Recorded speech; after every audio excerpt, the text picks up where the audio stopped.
సంఖ్యలు తప్ప ఈ బానిస సంఖ్యలు ఏమిటి? రాయలసీమ ఏ సంఖ్యలలో ఉంది?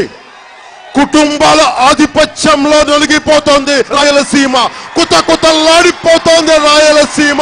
అందుకే ఈ యువత అంతా బద్దలు కొట్టుకుందాం, సంఖ్యలని బద్దలు కొట్టుకొని వద్దాం వద్దాం, ఈ అవినీతి కోటల్ని బద్దలు కొడదాం, ఈ కుటుంబాల కంచు కోటల్ని బద్దలు కొడదాం. అది కోరుకుంటున్నారు. ఎందుకు? ఆధిపత్యాలు కొన్ని కుటుంబాల చేతిలో ఉంటే మార్పు ఎలా వస్తుంది? కొంతమంది వర్గాల చేతిలోనే ఆధిపత్యం ఉంటే ఎలా వస్తుంది? మార్పులు రావట్లా. మార్పులు రావడానికి సరికొత్త రాజకీయ తరం కావాలి.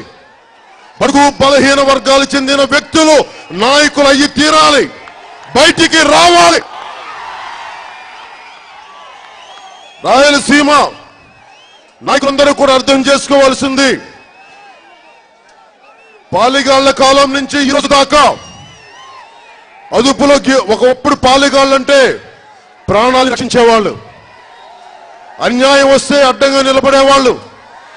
కానీ ఈరోజు చరిత్ర 60-40% అధికార పక్షంలో మీరుంటే మీరు 60 తీసుకోండి, 40% ప్రతిపక్షంలో మేము తీసుకోమని చెప్పి ప్రజల్ని మభ్యపెడతా ఉన్నారు.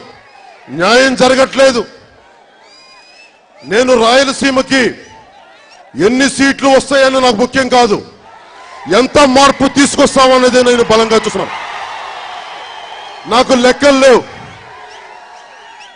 వాళ్ళ అన్నయ్యని వాళ్ళ తమ్ముడిని పార్టీలో తీసుకొచ్చి జనసేన గెలవాలని ఆలోచించట్లా. జనసేన రాయలసీమకు మార్పు తీసుకురావాలన్న ఆకాంక్షలో ఉన్నాను.